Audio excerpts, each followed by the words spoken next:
नमस्कार दोस्तों, स्वागत है आपका अपना यूट्यूब चैनल टुडे एग्जाम पर। दोस्तों आज है 26 अगस्त 2022 और आज भी आरआरबी ग्रुप डी की एग्जाम थी। तो यहाँ पर जो है सेकंड शिफ्ट की भी एग्जाम समाप्त हो चुकी है तथा सेकंड शिफ्ट से जीके जे सेक्शन में जो भी प्रश्न पूछे गए सभी प्रश्नों को लेकर आए हैं।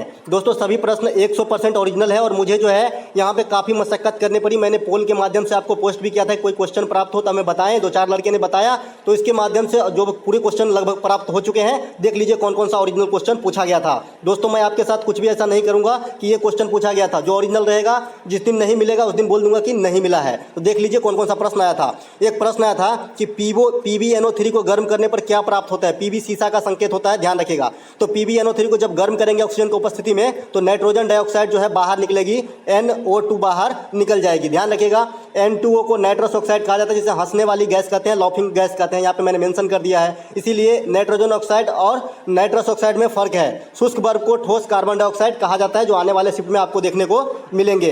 एक प्रश्न पूछा गया था कि संविधान बनाने का विचार सर्वप्रथम किसके मन में आया था। दोस्तों जैसे जानते हैं कि भारतीय संविधान के जन्मदाता किसे कहा जाता है, भीमराव अंबेडकर को। लेकिन यहाँ पे संविधान बनाने का विचार पूछा गया था कि सर्वप्रथम किसके मन में आया था, तो ये आया था MN राय को। साथ ही साथ ये संवैधानिक सलाहकार भी थे, आपको ये बात भी ध्यान रखना है। एक प्रश्न आया था कि पुरुष में कौन से जोड़ा के क्रोमोसोम पाए जाते हैं। ये नहीं पूछा गया था कि कितने क्रोमोसोम होते हैं, ये पूछा गया था कि कौन से जोड़ा का क्रोमोसोम पाया जाता है। मैंने फर्स्ट शिफ्ट के एनालिसिस में आपको बताया था कि जो मेल वाली पेयर होती है ये 22+XY होती है और फीमेल वाली जो पेयर होती है 22+XX होती है। अगर मेल Y डोनेट करता है तो बच्चा जो है मेल पैदा होता है, अगर X डोनेट करता है तो फीमेल पैदा होता है। तो यहाँ पे राइट आंसर 22+XY मार के आना था। बात करें क्रोमोसोम कितनी होती है, 23 जोड़ी होती है, 46 होती है। पसली कितनी होती है, 24 होती है। हड्डी कितने, 206 होती है। तो दोस्तों आपको एनालिसिस देखने का ये बहुत काफ़ी फायदा होने वाला है, क्यों बहुत सारे क्वेश्चन जो है कोरिलेट करके पूछा जा रहा है, बहुत सारे क्वेश्चन जो है एक्स्ट्रा फैक्ट से जो हूबहू टकरा जा रहा है, जैसा कि आप जानते ही होंगे अगर आप एनालिसिस फॉलो करते हैं तो।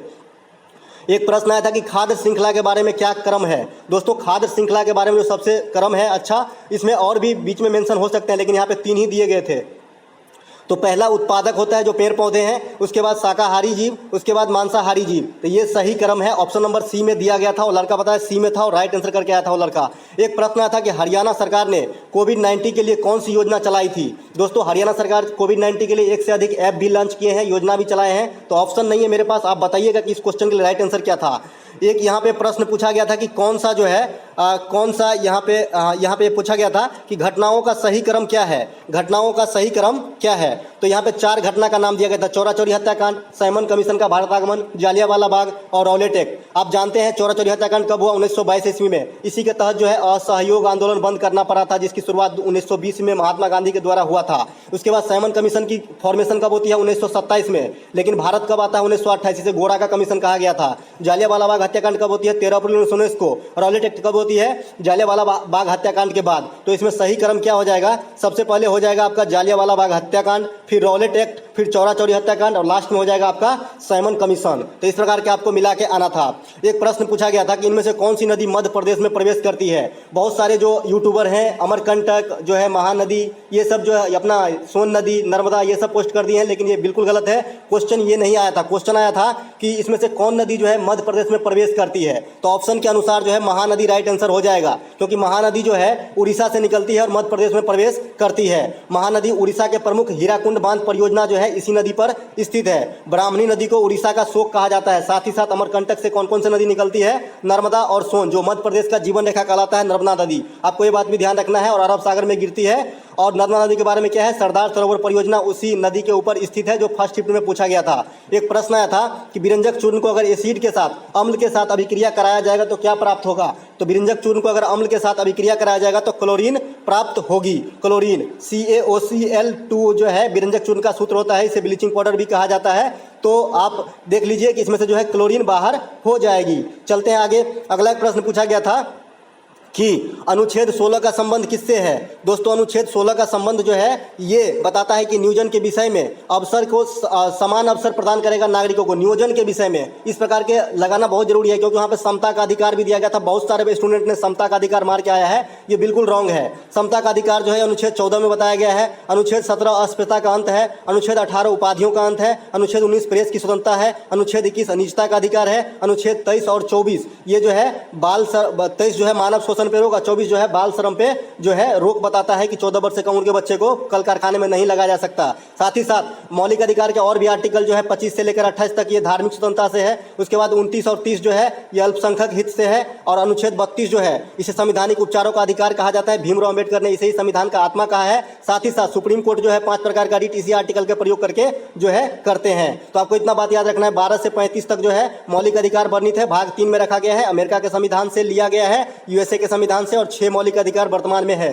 संपत्ति के अधिकार को मौलिक अधिकार से हटा दिया गया 1978 में। तो आपको ये बात भी ध्यान रखना है। एक प्रश्न पूछा गया था कि आईआईटी मद्रास ने कौन से रोबोट को विकसित किया है। दोस्तों इसमें सोफिया भी ऑप्शन में दिया गया था, लेकिन सोफिया नहीं है, यहाँ पे जो है रोबोट विकसित किया है आईआईटी मद्रास के द्वारा। ये रोबोट का नाम है कदम। तो राइट आंसर कदम करके आना था। एक प्रश्न यहाँ पे पूछा गया था कि पचमढ़ी बायोस्फीयर रिजर्व में कौन सा जानवर पाया जाता है। 2 ही ऑप्शन प्राप्त हो पाए, बाघ और तेंदुआ। आप बताइएगा कि राइट आंसर क्या था और 2 जानवर कौन थे इसके ऑप्शन में। एक प्रश्न पूछा गया था कि ग्रामीण ओलंपिक नामक प्रतियोगिता का आयोजन किस राज्य में होता है। तो ग्रामीण ओलंपिक नामक प्रतियोगिता का आयोजन जो है ये राजस्थान में होती है। यहाँ पे राजस्थान राइट आंसर करके आना था। दोस्तों आज जो है क्वेश्चन का लेवल थोड़ा सा बढ़ाया गया है और आज के पीडीएफ में आपको ये मिल जाएगा कि ऋग्वेद में कुल कितने सूक्त हैं। तो 1028 सूक्त है। चारों वेदों में सबसे पुरानी कौन सा है, तो ऋग्वेद है। सबसे प्रमाणिक भी ऋग्वेद है। अब 4 वेद कौन कौन से हैं, ऋग्वेद, यजुर्वेद, सामवेद, अथर्ववेद। सबसे पहला वेद पूछा जाएगा तो ऋग्वेद, सबसे बाद वाला अथर्ववेद। जादू टेनर वाला वेद पूछा जाएगा तो अथर्ववेद। संगीत वाला वेद तो आपका हो जाएगा सामवेद। तो ये बात भी आपको ध्यान रखना है। साथ ही साथ ऋग्वेद को जो अध्ययन करते हैं उसे होत्र कहा जाता है या होता कहा जाता है, ध्यान रखिएगा। इसके बाद इसमें 10 मंडल है। आज तो सूक्त पूछा गया, हो सकता है कि आने वाले शिफ्ट में मंडल पूछा जाए। गायत्री मंत्र कहाँ से लिया गया, तो ये भी ऋग्वेद से लिया गया है। पुराण, अब पुराण की बात आती है आने वाले शिफ्ट के लिए, तो सबसे प्रमाणिक पुराण जो है ये मत्स्य पुराण है। पुराण से जब भी क्वेश्चन पूछा जाएगा तो आपको मत्स्य पुराण ही पूछा जाएगा, ध्यान रखिएगा, बीबीआई कर लीजिएगा। वेदांगों की संख्या कितने हैं, तो 6 है। उपनिषद की संख्या कितने हैं, तो 108 है। तो ये भी बात आपको ध्यान रखना है। चलते हैं आगे। एक प्रश्न रिपीट किया गया यहाँ पे कि पैरा बैडमिंटन संस्थान कहाँ खोला गया, तो ये लखनऊ में खोला गया है। ये लखनऊ में खोला गया है पैरा बैडमिंटन संस्थान। जैसा कि आप जानते हैं यहाँ पे लखनऊ मैंने लिख के रखा है, ये उत्तर प्रदेश की राजधानी है लखनऊ। लखनऊ में खोला गया है पैरा बैडमिंटन संस्थान। एक प्रश्न पूछा गया था कि आईसीसी महिला क्रिकेट में सर्वाधिक विकेट लेने का रिकॉर्ड किसके नाम है, तो ये झूलन गोस्वामी जो है आईसीसी महिला क्रिकेट विश्व कप, मतलब आईसीसी क्रिकेट में महिला विश्व कप में झूलन गोस्वामी सबसे अधिक विकेट लेने वाली महिला बन गई जो भारतीय हैं। इसके अलावा मिताली राज जो है ये सबसे अधिक रन बनाने वाली जो है महिला क्रिकेटर है। साथ ही साथ महिला क्रिकेटर में मिताली राज जो है ये संन्यास की भी घोषणा कर चुकी है। और जो लेटेस्ट वाली मेजर ध्यानचंद पुरस्कार है ये इनको भी दिया गया है। बात करें लेटेस्ट वाली मेजर ध्यानचंद पुरस्कार कितने आदमी को दिया गया है, तो 12 आदमी को दिया गया है, जिसमें से 10 जो है ओलंपियन है किसी न किसी रूप में, जो चाहे पैरा ओलंपिक हो या फिर मेन वाली ओलंपिक हो, इसमें जो मेडल जीते थे। और 2 अन्य खिलाड़ी में एक तो मिताली राज है और एक सुनील छेत्री है जो फुटबॉलर है। इन दोनों को भी दिया गया था मेजर ध्यानचंद पुरस्कार, इन 12 में शामिल है। बात करें मेजर ध्यानचंद पुरस्कार का प्राचीन नाम क्या है, तो राजीव गांधी खेल रत्न पुरस्कार। इसकी शुरुआत कब होती है, तो 1991 में। और पहला पुरस्कार कब दिया जाता है, 1992 में। शायद जो है ये शतरंज के खिलाड़ी जो है विश्वनाथ आनंद, उनको दिया गया था। ये मैं कंफर्म नहीं बता सकता। एक प्रश्न यहाँ पे आया था कि आमाशय में कौन सा एंजाइम का स्रावन होती है, तो आमाशय से जो है एमाइलेज नामक एंजाइम की स्रावन होती है। बात करें लार में कौन सा एंजाइम होता है, तो टाइलिन नामक एंजाइम होता है जो मांड को पचाने का काम करता है, मांड को। तो ये बात भी आपको ध्यान रखना है, स्टार्च पे काम करता है टाइलिन नामक एंजाइम। एक प्रश्न पूछा गया था दोस्तों, ये भी रिपीट किया गया है दोस्तों कि जो राष्ट्रीय भाषा संस्थान का मुख्यालय कहाँ है, ये कल भी पूछा गया था और आज भी पूछा गया। तो आज 2 क्वेश्चन रिपीट किए गए। पैरा बैडमिंटन जो है मतलब संस्थान कहाँ खोला गया, ये भी रिपीट किया गया। और राष्ट्रीय भाषा संस्थान कहाँ है, ये भी रिपीट किया गया। तो राष्ट्रीय भाषा संस्थान कहाँ है, ये मैसूर में स्थित है। मैसूर कहाँ है, कर्नाटक में है। साथ ही साथ मैं आपको बता दूं कि राष्ट्रीय पोषण संस्थान कहाँ है, तो हैदराबाद में है। हैदराबाद में और क्या है, इरडाई, IRDAI, इरडाई जो बीमा क्षेत्र से संबंधित है, इसका भी मुख्यालय हैदराबाद में है।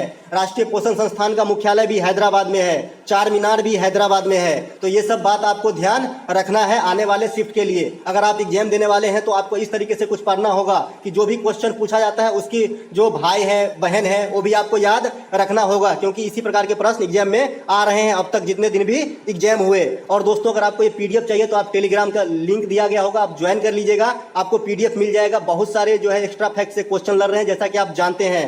एक प्रश्न आया था दोस्तों कि उपभोक्ता संरक्षण अधिनियम कब बना। दोस्तों उपभोक्ता संरक्षण अधिनियम जो है 1986 में बना था। कब बना था? 1986 में बना था और 15 मार्च को उपभोक्ता दिवस के रूप में मनाते हैं। दोस्तों इस वीडियो में इतना ही। जो भी प्रश्न प्राप्त हुए, 2-4 प्रश्न छूट गए हैं, अगर प्राप्त होती है तो मैं थर्ड शिफ्ट का जो वीडियो लेके आऊंगा उसमें इंक्लूड कर दूंगा। तब तक के लिए जय हिंद। अगर आपको अच्छा लगा हो तो एक लाइक, एक कमेंट और थोड़ी सी हो सके तो शेयर कर दीजिएगा ताकि दूसरे तक भी पहुंच जाए।